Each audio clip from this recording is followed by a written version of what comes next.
Morning, friends. Let us begin the next topic, that is Memorandum of Association and Articles of Association. It is again one of the important chapters in your Inter CA May 19 Company Law. Friends, ये पूरा का पूरा topic that is memorandum of association and articles of association, ये पूरा का पूरा topic मैंने दो पार्ट में डिवाइड कर दिया है.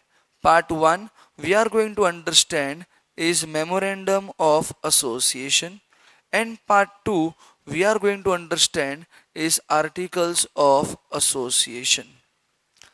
तो let us begin part A, memorandum of association. Before understanding memorandum of association, let us have an introduction towards the word called as memorandum of association. Memorandum of association is been considered as a fundamental document. I repeat, memorandum of association is been considered as a fundamental document without which a company cannot get incorporated. ये एक ऐसा document है जिसके बिना company incorporate नहीं हो सकता है. यस, याद कीजिए, अभी अभी हम लोग ने पढ़ा था procedure of incorporation of a company. Under procedure of incorporation of a company याद कीजिए फ्रेंड्स, हम लोग ने देखा था step number 5, filing of documents, जिसमें सबसे पहला डॉक्यूमेंट था MOA एंड AOA. सिर्फ सोचिए, अगर स्टेप नंबर 5 में हम लोग ने मेमोरेंडम ऑफ एसोसिएशन को फाइल नहीं किया होता तो क्या स्टेप नंबर 6 में हमारा कंपनी इनकॉर्पोरेट होता? चेक करते हैं. देखिए, हम लोग ने पढ़ा था the procedure for incorporation of a company, जिसमें स्टेप नंबर 5 था फाइलिंग ऑफ डॉक्यूमेंट्स, जिसमें सबसे पहला ही डॉक्यूमेंट था memorandum of association and articles of association. ये सारे के सारे documents mandatory to be filed. Step number 5 में डॉक्यूमेंट सबमिट करने के लिए स्टेप नंबर 4 में हमने सबसे पहले डॉक्यूमेंट को प्रिपेयर किया, तब जाके स्टेप नंबर 5 में हमारा कंपनी ने हम लोग ने डॉक्यूमेंट्स को फाइल किया, एंड तब जाके स्टेप नंबर 6 में हमारा कंपनी इनकॉर्पोरेट हुआ. तो यहां पर लॉ बोलता है कि memorandum of association is a fundamental document. Memorandum of association is a fundamental document without which a company cannot get incorporated. In fact, memorandum of association is been considered as the charter of the company. It has been considered as the charter of the company. मतलब it has been considered as the constitution. To run a country, we require a constitution. To run a company, we require memorandum of association. Can anyone go against Constitution of India? No. In a similar way, we cannot go against the memorandum of association of a company. अगर हम लोग ने company के memorandum of association के against कुछ भी किया, then it will be termed as ultra wires. It will be termed as ultra wires. That is beyond the powers. And in that case, the entire activity is termed as void ab initio, that is void. The memorandum of association is being considered as the charter of the company. In fact, memorandum of association explains the reasons for the existence of the company. Yes, it explains the reasons for the existence of the company. एक company existence में क्यों आया, अगर जानना है तो आपको वही कंपनी के MOA को पढ़ना पड़ेगा. Do you want to know why Reliance Industries Limited came into existence? Yes, then you will get the information, you will get the knowledge by reading a document called as Memorandum of Association of Reliance Industries Limited. You want to know why Infosys Limited came into existence? Yes, then you will get the information, you will get the knowledge कि why Infosys Limited came into existence. You will get this information, you will get this knowledge by reading a document called as Memorandum of Association of Infosys Limited. So it is the memorandum of association which explains the reasons for the existence of the company. Company is a dash person, artificial person. Being an artificial person, can a company enter into a contract? Yes, yes. But the company can enter into only those contracts which are allowed by its memorandum of association. The memorandum of association explains the contractual capacity of a company. It explains the contractual capacity of the company.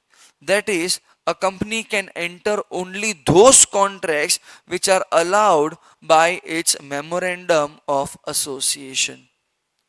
So this was something called as an introduction towards the word called as MOA. Fast. It is a fundamental document. जिसके बिना company incorporate हो सकता नहीं है.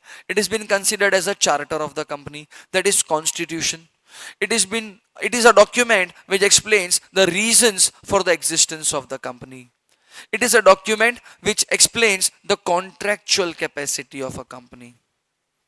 अगर natural person को contract enter करना है, अगर नेचुरल पर्सन को कॉन्ट्रैक्ट एंटर करना है, तो that natural person should be of the age of majority, sound mind, not disqualified by law.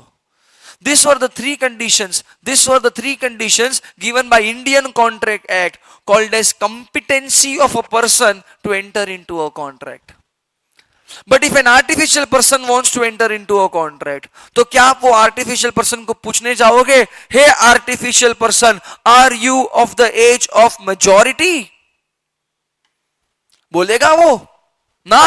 He won't give you the answer because artificial person does not have mouth to speak. अगर आपने artificial person को पूछा, hey artificial person, are you of sound mind? अगर आप ये चीज उसको पूछने जाते हो तो इससे ये पता चल जाता है कि you are of unsound mind. तो भैया, a company can enter into a contract, but company को कॉन्ट्रैक्ट एंटर करना है तो कंपनी का कॉन्ट्रैक्चुअल कैपेसिटी उसके एमओए में दिया जाता है. A company can enter only those contracts which are allowed by its MOA. Sir MOA में नहीं लिखा है फिर भी कॉन्ट्रैक्ट एंटर करना है, अल्ट्रा वायर्स. तो सर क्या करने का, एमओए को पहले ऑल्टर करो, वो चीज को ऐड करो, फिर तुम वो फलाना फलाना कॉन्ट्रैक्ट एंटर कर सकते हो. तो सर क्या हम लोग हमारे कंपनी के एमओए को बनाने के बाद हम लोग एमओए को ऑल्टर कर सकते हैं? Once the MOA is been prepared, तो sir can we alter the same document? Yes. Sir ये कौन बोलता है कि alterations to MOA is allowed? मैं नहीं बोलता है, ये बोलता है definition of MOA. ये कौन बोलता है? Definition of MOA. The word MOA is defined under section number 2 clause 56. Yes, it is section number 2 clause 56 who defines MOA. MOA is a document which can either be in an original form or it can either be in an altered form. देखो definition खुद बोलता है कि MOA original form में भी हो सकता है, ऑल्टर्ड फॉर्म में भी हो सकता है. ओरिजिनल फॉर्म में है एमओए है, ऑल्टर्ड फॉर्म में है फिर भी एमओए है. तो memorandum of association can either be in an original form और it can either be in an altered form, either as per the provisions of Companies Act 2013 or under any other previous law related towards a company. मैंने मेरा company का MOA आज बनाया तो आज मैंने ये एमओए किसके हिसाब से बनाया रहेगा? कंपनीज एक्ट 2013 के हिसाब से. बट रिलायंस ने अपना एमओए बनाया रहेगा एज पर प्रीवियस लॉ. तो MOA as per companies act 2013 हो सकता है या तो एज पर प्रीवियस लॉ भी हो सकता है. तो डेफिनेशन के थ्रू पता चलता है कि there is no difference between original MOA, altered MOA. In the eyes of law original MOA MOA, altered MOA MOA. Original हो ऑल्टर्ड हो, ओरिजिनल हो ऑल्टर्ड हो, लॉ के लिए वो एमओए हो. So through the definition the idea is very much clear कि एक बार एमओए बन जाता है तो उसी एमओए को अपन फ्यूचर में ऑल्टर भी कर सकते हैं. सर व्हाट इज द कारण जिसके कारण एमओए बनाया जाता है? सर एमओए बनाने का कारण क्या होता है? एमओए बनाने का कारण, एमओए बनाने का कारण इस टू कारण, देयर आर टू कारण जिसके कारण एमओए बनाया जाता है. The purpose for which the MOA is prepared. The purpose for which the MOA is prepared. MOA is prepared for two purposes. MOA is being prepared for two purposes. Purpose number one, I'm sorry. MOA is being prepared for two purposes. MOA को बनाने का there are two कारण. कारण number one, MOA is prepared for the prospective shareholders. Na, I did not use the word called as shareholders. I use a word called as prospective shareholders.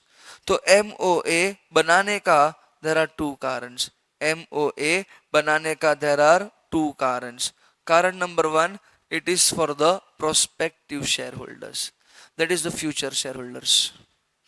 Any shareholder who is interested to invest in your company, any kind of an investor who is interested to invest in your company, वो आपके company में investment तब करेगा जब वो सबसे पहले check करेगा कि कंपनी क्या क्या करता है.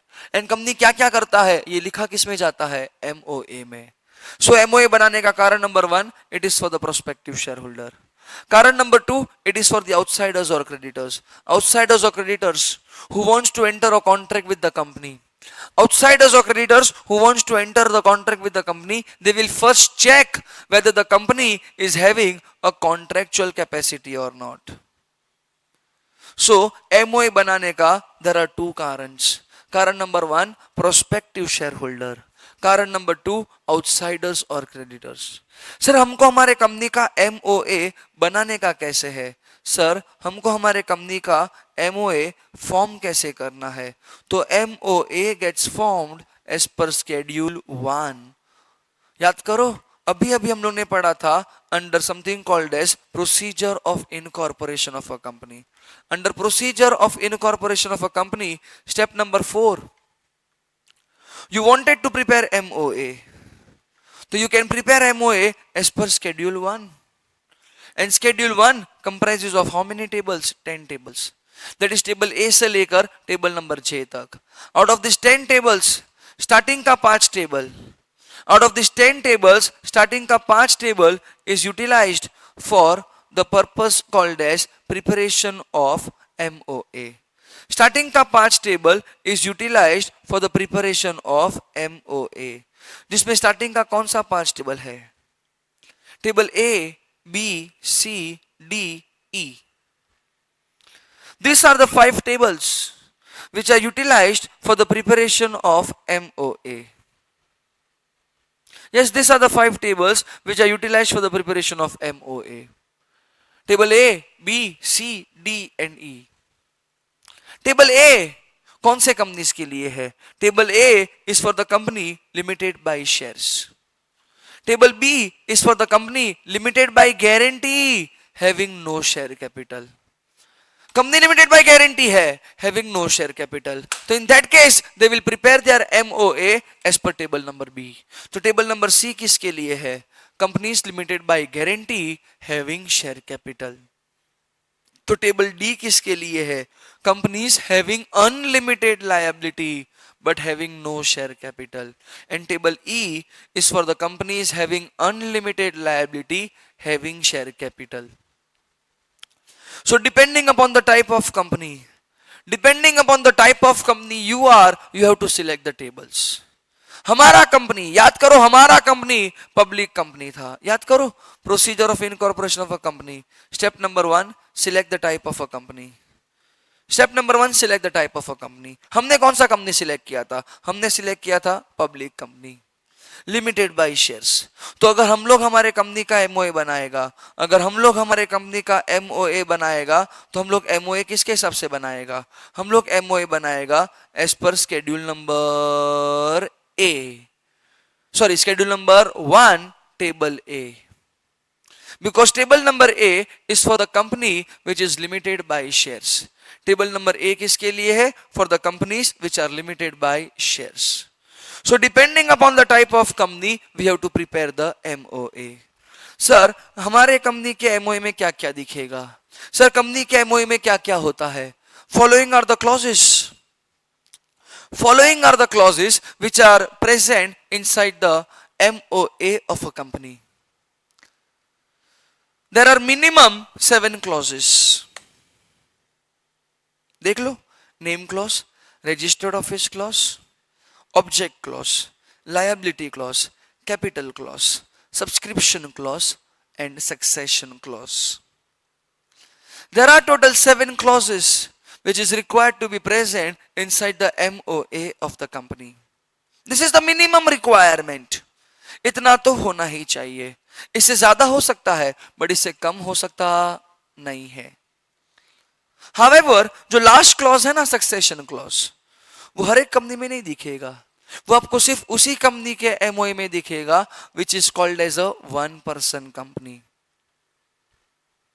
बिकॉज सक्सेशन क्लॉज में लिखा जाता है the details of the nominee, that is the successors of the member, the successor of the member.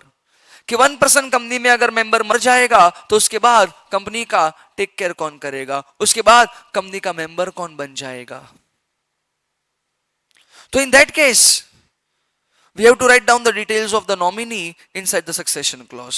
So succession clause is present only in the memorandum of association of a company called as 1% company. Sir अगर हमारा company 1% company नहीं है तो आपके company में minimum 6 clause. If you are an OPC, minimum 7. If you are other than OPC, minimum 6.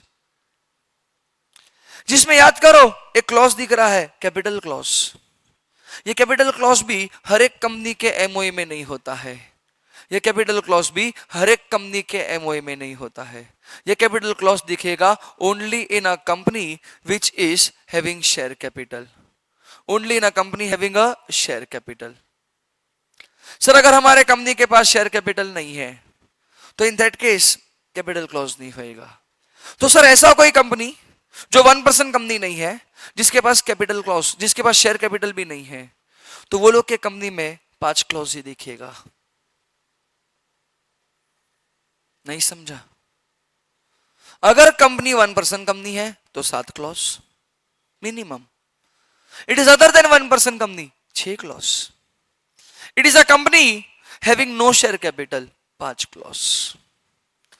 तो अगर आपका कंपनी सादा कंपनी है 6, ओपीसी 7, सादे में 6, ओपीसी में 7, सादे में 6, ओपीसी में 7, सादे में 6, ओपीसी में 7, एकदम सादा कंपनी 5 क्लॉज.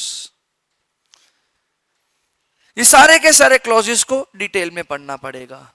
ये क्लॉजेस को आप लोग फ्यूचर में ऑल्टर भी कर सकते हो. ऑल्टर करने का एक अलग से प्रोसीजर होएगा.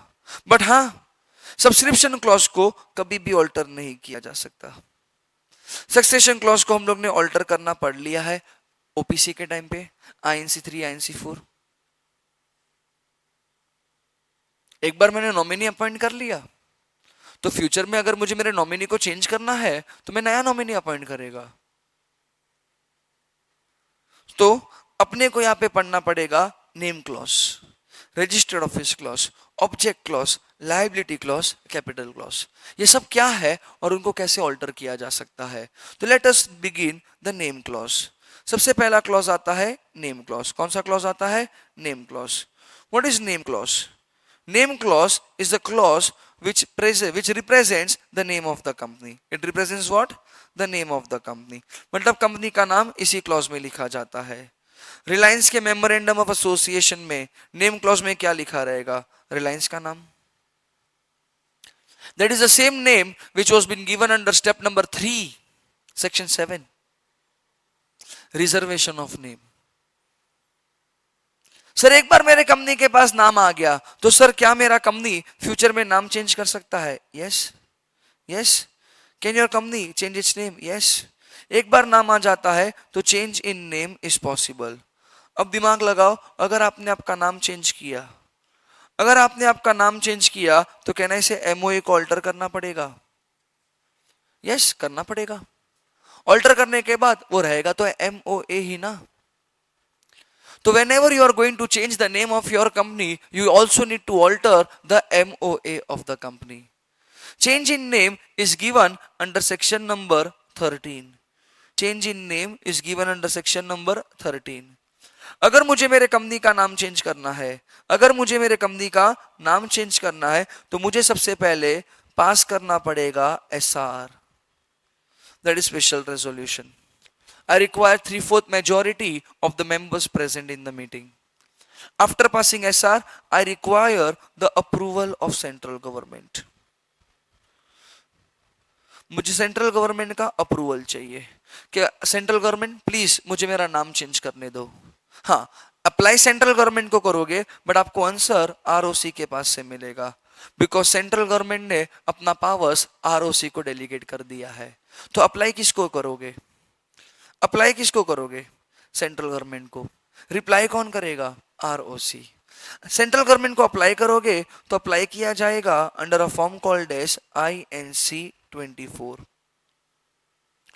हाँ, सेंट्रल गवर्नमेंट को अप्रूवल चाहिए या नहीं चाहिए? चाहिए, तभी तो हम लोग हमारे कंपनी का नाम चेंज कर सकते हैं। सेंट्रल गवर्नमेंट का अप्रूवल रहेगा तो ही तो हम लोग हमारे कंपनी का नाम चेंज कर सकते हैं। एंड अगर मुझे मेरे कंपनी का नाम चेंज करना है तो सबसे पहले मेंबर्स का consent by passing SR, central government का अप्रूवल। सेंट्रल गवर्नमेंट का अप्रूवल नहीं चाहिए if I am just going to add और delete the word called as private. अगर मैं वर्ड प्राइवेट ऐड या डिलीट करने वाला है तो मुझे सेंट्रल गवर्नमेंट का अप्रूवल करने का जरूरत नहीं है। इसके साथ साथ जैसे ही मैंने ये दोनों चीज कर लिया तो मुझे अभी ROC को इंटीमेट करना पड़ेगा। I need to intimate the ROC कि मैं मेरे कंपनी का नाम चेंज करने वाला है। ROC को इंटीमेट किया जाएगा under a form called as MGT 14 and ROC को इंटीमेट किया जाएगा within 30 days of passing SR। ये तीन पॉइंट आप लोग ने खत्म कर दिया।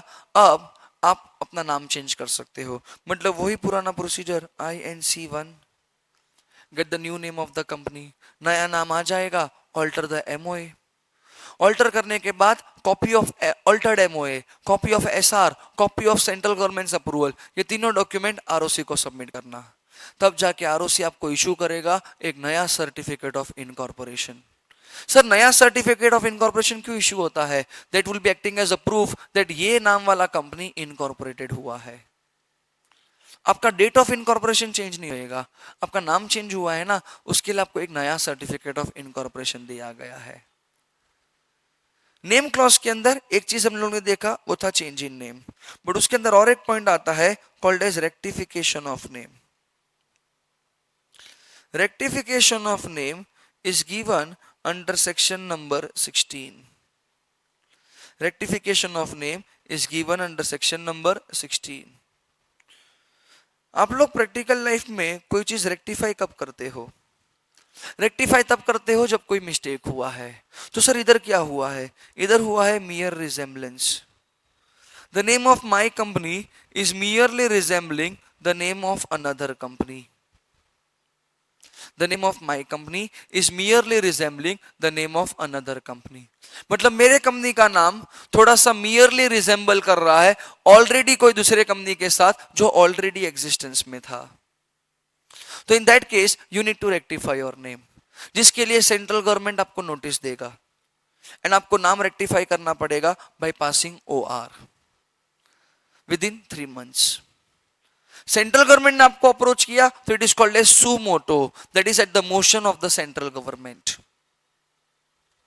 बट अगर कंपनी सामने से बोलता है सेंट्रल गवर्नमेंट मुझे नोटिस दो, मुझे मेरा नाम रेक्टिफाई करना है because the name of my company is merely resembling the name of another company, तो सेंट्रल गवर्नमेंट बोलेगा वाह कंपनी सामने से मिस्टेक रेक्टिफाई करने को आया है।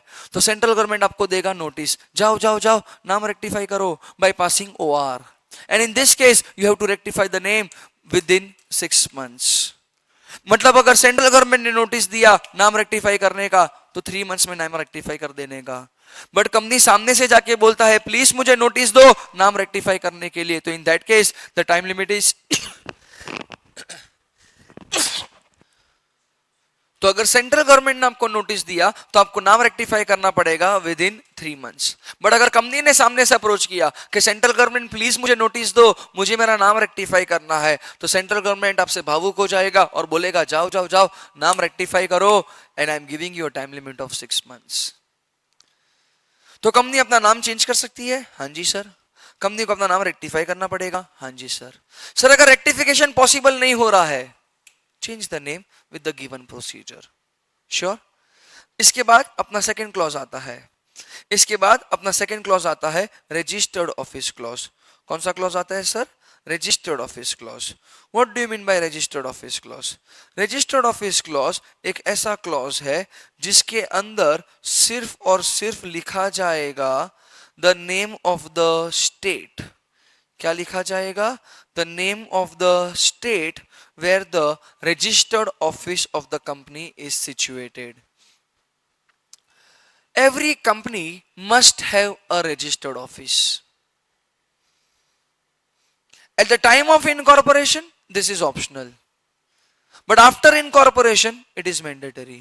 मतलब फॉर एग्जाम्पल अगर हमारा कंपनी 1 जनवरी 2019 को इनकॉर्पोरेट हुआ है, तो ये तारीख से पहले आपके पास रजिस्टर्ड ऑफिस हो भी सकता है, नहीं भी हो सकता है।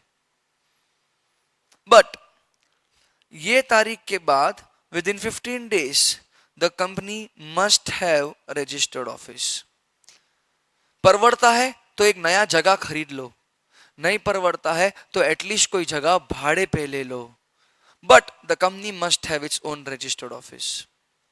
एंड ये चीज का डिटेल्स आप आरओसी को दे देगा within 30 days, within 30 days from the date of incorporation. तो हर एक फ्रेंड्स, हर एक कंपनी के पास रजिस्टर्ड ऑफिस होना चाहिए या नहीं होना चाहिए? होना चाहिए सर। बिफोर इनकॉर्पोरेशन ऑप्शनल है, आफ्टर इनकॉर्पोरेशन मैंडेटरी है। सर टाइम लिमिट है? हाँ जी। कितने टाइम में ले लेना है? With in 15 days. परवड़ता है तो खरीद लो, नहीं परवड़ता है तो लीज पे ले लो। एंड जो भी जगह लिया गया है, भाड़े पे लिया गया है या खरीदा गया है, वो जगह का डिटेल्स डैश को देना है आरओसी को under a form called as INC 22, under a form called as INC 22। But आपको अपने एमओए के अंदर सिर्फ और सिर्फ वो स्टेट का नाम लिखना है जिस प्रदेश में, जिस स्टेट में आपके कंपनी का रजिस्टर्ड ऑफिस है। Writing down the name of the state is mandatory. Giving full address inside the MOA is optional. Reliance का MOA खोलोगे ना तो आपको दिखेगा रजिस्टर्ड ऑफिस क्लॉज के अंदर एक ही सिंगल स्टेटमेंट लिखा है, the company will be having is registered office at the state of Maharashtra कलास। So what is mandatory to be written? The name of the state. पूरा एड्रेस लिखना मैंडेटरी नहीं है। सर एक बार हमारे कंपनी के पास रजिस्टर्ड ऑफिस आ गया तो सर क्या हमारा कंपनी रजिस्टर्ड ऑफिस चेंज कर सकता है? हाँ जी। रजिस्टर्ड ऑफिस को चेंज करने के लिए we have got 4 different options. Option number 1, you can shift your registered office within the city, or you can shift your registered office from one city to another city.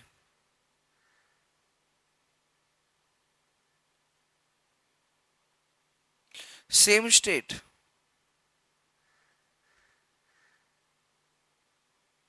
same ROC. Third situation है, you want to shift your registered office from one city to another city.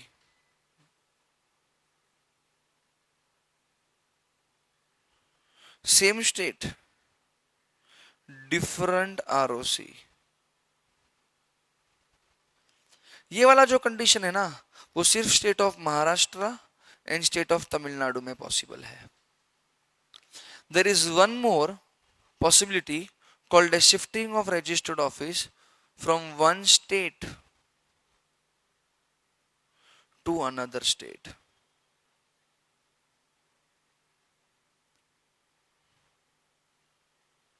So total there are 4 possibilities to shift your registered office.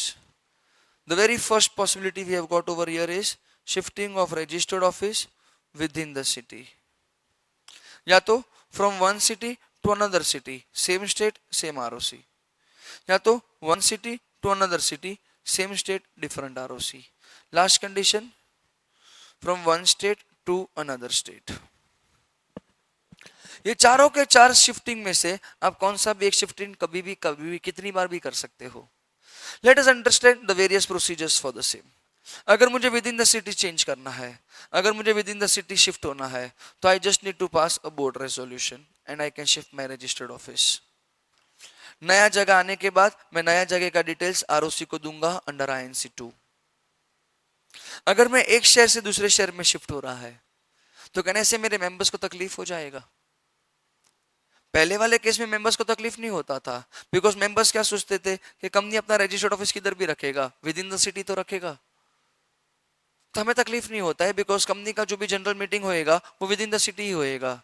But अगर company ने सोचा कि हम लोग हमारा registered office shift करेगा from one city to another city, same state same ROC, तो members को तकलीफ होएगा क्योंकि सिटी चेंज हो जाएगा. तो सबसे पहले मेंबर्स के पास से पास करवाना है special resolution. Special resolution pass हो जाएगा, yes now you can shift and you can provide the details of your new registered office under a form called as INC22. But if you are shifting from one city to another city, same state different ROC, तो कहने से आपके members भी affect हो रहे हैं, ROC भी affect हो रहा है. तो in that case the company needs to pass SR. You don't require the approval of ROC, because दोनों आरओसी में मारामारी होएगा. मेरा रजिस्टर्ड ऑफिस मुंबई में था, मुझे जाना है पुणे, तो कहने से Mumbai ROC and Pune ROC मारामारी करेगा. कैसे? मुंबई आरओसी बोलेगा मुझे छोड़ के मत जा, पुणे आरओसी बोलेगा आजा. तो यहां पर जब भी ये वाला कंडीशन होएगा, तो in that case the company needs to apply to regional director. Regional director को अप्लाई करना है, रीजनल डायरेक्टर अप्रूवल दे ही देगा, बिकॉज रीजनल डायरेक्टर क्या सोचेगा, एक कंपनी किधर भी रहे बट रहेगा तो मेरे ही नीचे ना. तो in this case the company needs to apply to RD. RD will reply within 30 days. RD का जो भी अप्रूवल आया वो अप्रूवल कंपनी दोनों आरओसी के मुंह पे मारेगा, old ROC new ROC, with in 60 days. RD reply करेगा 30 डेज में, कंपनी RD का ऑर्डर आरओसी के मुंह पे मारेगा 60 डेज में. फिर दोनों ROC that is old ROC and new ROC मिलकर काम खत्म करेगा with in next 30 days. Now the company can shift, and after shifting the new address will be given under a form called as INC22. But wait, यहाँ पे आपको दिया जाएगा नया सर्टिफिकेट ऑफ इनकॉर्पोरेशन, क्योंकि आपका आरओसी चेंज हुआ है ना, एंड उसके साथ साथ आपको मिलेगा नया सिन कॉर्पोरेट आइडेंटिफिकेशन नंबर. बट ये तीनों केस में कभी भी MOA ऑल्टर नहीं होता, बिकॉज ये तीनों सिचुएशन में स्टेट तो सेम है. एंड याद रखो हम लोग MOA के अंदर सिर्फ और सिर्फ स्टेट का नाम लिखते हैं, बट कहने से ये वाले कंडीशंस के अंदर MOA को अल्टर करना पड़ेगा. तो इन दिस केस सबसे पहले आपको पास करना पड़ेगा SR पास करने के साथ साथ आपको सेंट्रल गवर्नमेंट का अप्रूवल चाहिए. सेंट्रल गवर्नमेंट का अप्रूवल आएगा तो ही आप शिफ्ट हो सकते हो. शिफ्ट होने के बाद नए जगह का एड्रेस नए आरओसी को दे दो, तब जाके नया आरओसी आपको इशू करेगा new certificate of incorporation and new corporate identification number. So these were the various procedure which were required to shift your registered office.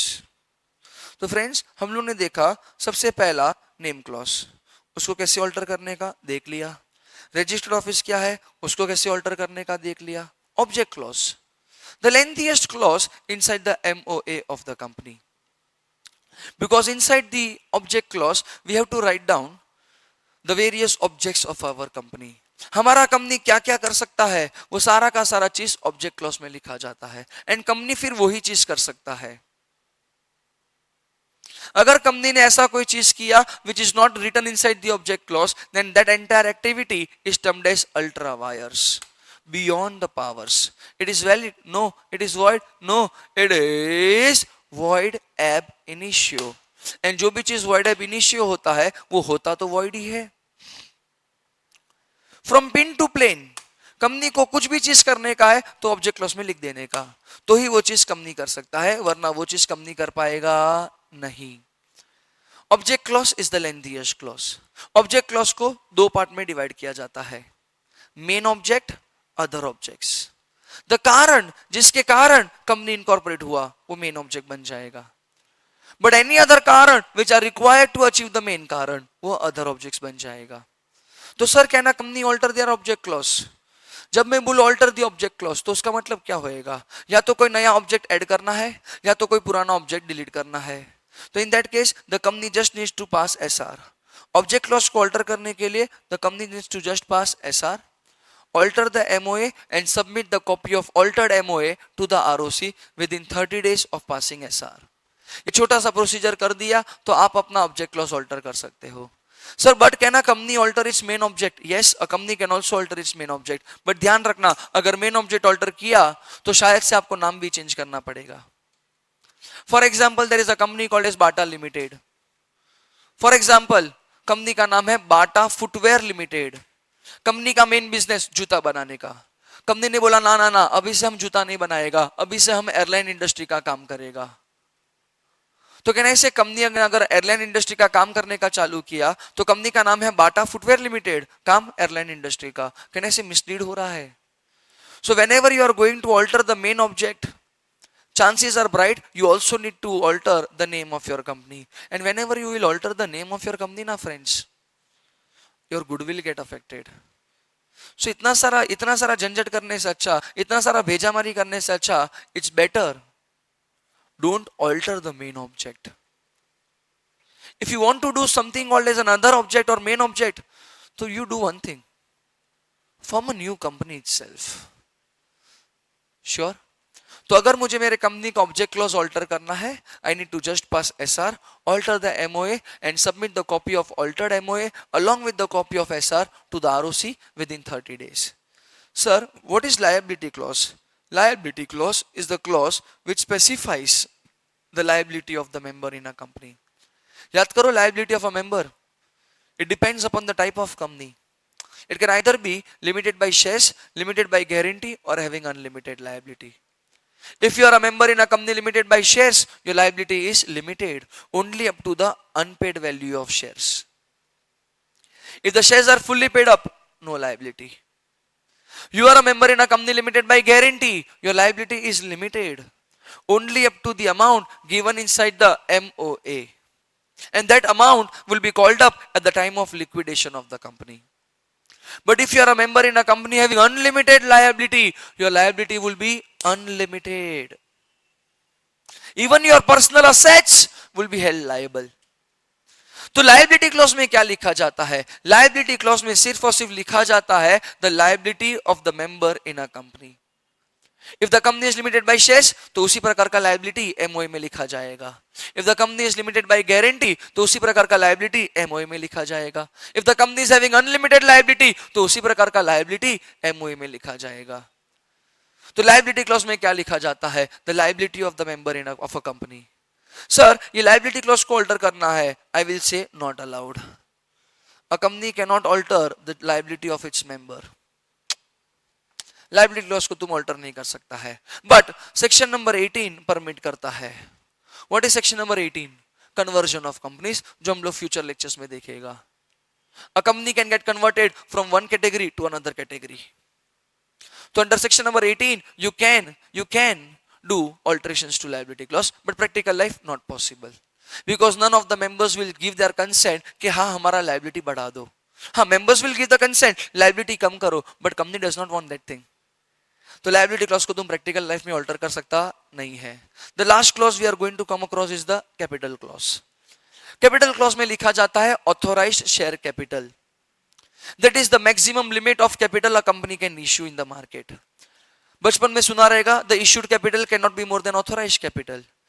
when I say authorized capital, that is the authority given to a company, इससे ज्यादा वो share issue कर सकता नहीं है। उसके लिए बचपन में और एक डायलॉग सुना रहेगा the issued capital will be lesser than authorized share capital because a company cannot issue something which is more than authority given to the company। अगर मेरे कंपनी का ऑथोराइज शेयर कैपिटल 100 करोड़ है तो क्या मेरा कंपनी 150 करोड़ का कैपिटल इश्यू कर सकता है? No, it is ultra vires against the powers, beyond the powers. So under capital clause we have to just write down the authorized share capital of a company. Sir, क्या capital clause alter किया जा सकता है? Yes, you can either increase your capital or you can either reduce your capital. If you are increasing a capital, that's fair enough, that's good. You have to just pass ordinary resolution, section number 61. But if you are altering your capital clause by reducing the capital, आपने अपना paid up capital reduce किया, that is internal reconstruction. The creditors of the company gets affected. Creditors सोचते ओहो capital clause कम हो रहा है, capital कम हो रहा है, अगर सारा का सारा कैपिटल जीरो हो जाएगा तो हमको पेमेंट कैसे मिलेगा? कंपनी के मेंबर्स ही चले जाएंगे तो हमको हमारा पेमेंट किधर से मिलेगा? याद करो, बैलेंस शीट में सबसे पहले रहता है शेयर कैपिटल, नीचे रहता है creditors. Share capital is acting as a roof for the creditors. उसके लिए प्रैक्टिकल लाइफ में जब भी हम लोग प्रेफरेंसेस को भी रिडीम करता था ना, तो प्रेफरेंसेस को रिडीम करने के लिए कैपिटल कम होता था, बट वो चीज को सेफगार्ड करने के लिए हम लोग एक टेम्पररी रूफ बनाता था, called as CRR, capital redemption reserve account. So whenever you are reducing your capital, it is a internal reconstruction. Company के नाम के पीछे द वर्ड्स एंड रिड्यूस लिखा जाएगा. आपको NCLT का अप्रूवल, आपको गवर्नमेंट का अप्रूवल, आपको कोर्ट का भी अप्रूवल लगेगा, क्रेडिटर्स का भी अप्रूवल लगेगा, बिकॉज आप अपना कैपिटल रिड्यूस कर रहे हो. श्योर? अगर कैपिटल इंक्रीज करना है, सेक्शन नंबर 61. अगर कैपिटल रिड्यूस करना है, सेक्शन नंबर 66. इंक्रीज करने के लिए ऑर्डिनरी रेजोल्यूशन, रिड्यूस करने के लिए स्पेशल रेजोल्यूशन. श्योर? तो ये था आपका पूरा का पूरा topic called as memorandum of association. Let us go on to the another topic, that is articles of association. Part B, articles of association. When I say part B, articles of association, तो law क्या बोलता है? Law बोलता है कि articles of association is also a fundamental document. हाँ जी, Articles of Association is also a fundamental document without which a company cannot get incorporated. Articles के बिना भी कंपनी को इनकॉर्पोरेट नहीं किया जा सकता है. याद करो, the procedure of incorporation of a company, step number 5, filing of documents. The very first document was required to be filed was MOA and AOA. अगर स्टेप नंबर 5 में आपने आर्टिकल्स ऑफ एसोसिएशन को फाइल नहीं किया होता तो step number 6 में आपका कंपनी इनकॉर्पोरेट होता नहीं था. तो in order to incorporate the company you require MOA as well as AOA. Both of this documents are mandatory in nature. तो फंडामेंटल डॉक्यूमेंट्स दोनों के दोनों है. मेमोरेंडम ऑफ एसोसिएशन भी फंडामेंटल है, आर्टिकल्स ऑफ एसोसिएशन भी फंडामेंटल है, without which a company can not get incorporated. So articles of association is also a fundamental document without which a company cannot get incorporated. In fact, articles of association एकदम भोला है. Articles बोल दिया, fundamental में भी है, memorandum भी है, but अगर हम दोनों को कंपेयर करोगे तो मेमोरेंडम ज्यादा इंपॉर्टेंट है, मैं तो सबऑर्डिनेट हूं. मेमोरेंडम प्राइमरी है, मैं तो सबऑर्डिनेट हूं. Because memorandum of association define करता है what a company can do, but मैं आर्टिकल्स ऑफ एसोसिएशन डिफाइन करता है how the things will be done. I can define how only when I know what is what. I cannot define how unless and until I don't know what. So first comes the what, then comes the how. तो हम दोनों को अगर compare करोगे तो ज्यादा important क्या है? MOA. सबऑर्डिनेट क्या है? AOA. क्या एक कंपनी कभी भी अपने आर्टिकल्स के अगेंस्ट जाएगा? ना. क्या कंपनी का आर्टिकल्स कभी भी अपने चार्टर के अगेंस्ट जाएगा? No. So articles of association cannot go against the charter of the company. Articles of association will never ever do something which is against the charter of the company. Sure? Articles of association को define किया गया है under section number 2 clause 5. The definition of MOA and AOA is same. Very small change. MOA में word memorandum लिखा है, AOA में word articles लिखा है. सुनना पता चल जाएगा. Articles of association is a document which can either be in an original form or altered form. मतलब आर्टिकल्स ओरिजिनल भी हो सकता है, ऑल्टर्ड फॉर्म में भी हो सकता है। तो डेफिनेशन से पता चल जाता है कि आर्टिकल्स को भी तुम फ्यूचर में ऑल्टर कर सकते हो। So articles of association can either be in an original form और altered form as per the provisions of Companies Act 2013 or as per any other previous law related towards a company।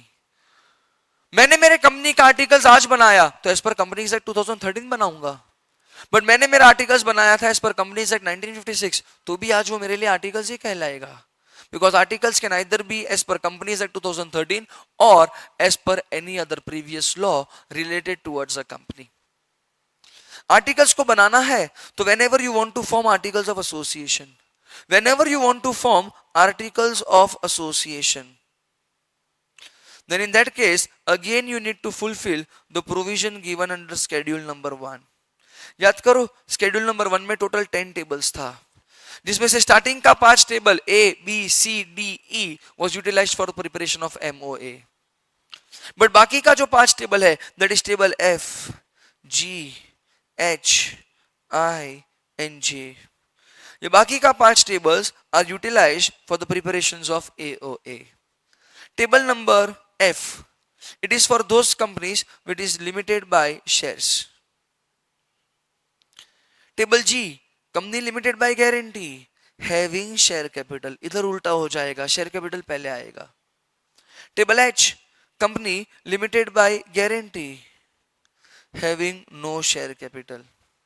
Table I, company is having unlimited liability having share capital। Table J, company is having unlimited liability having no share capital। So depending upon the type of company you have to select the articles of association का table। So articles बनाने के लिए schedule 1, total tables 5, table F G H I J। You have to select any table? No, you have to select the table depending upon the type of a company। Table F किसके लिए है? Companies limited by shares. Table G किसके लिए है? Companies limited by guarantee having share capital. Table H किसके लिए है? Limited by guarantee having no share capital. I किसके लिए है? ऐसी कोई company having unlimited liability having share capital. तो J किसके लिए है? ऐसी कोई company having unlimited liability no share capital. Sure? पक्का? सर अगर मुझे मेरे कंपनी के आर्टिकल्स को ऑल्टर करना है, अगर आपको आपके कंपनी के आर्टिकल्स को ऑल्टर करना है तो in that case you need to fulfil the provision given under section number 14। आपको सिंपल सा एक एसआर पास करना है। What is SR? Special resolution. मैंने बोला आर्टिकल्स को ऑल्टर करना है, मतलब या तो कोई नया रूल ऐड करना है या तो कोई पुराना रूल डिलीट करना है। For that case you just need to pass SR. SR pass करने के साथ साथ you require approval from NCLT.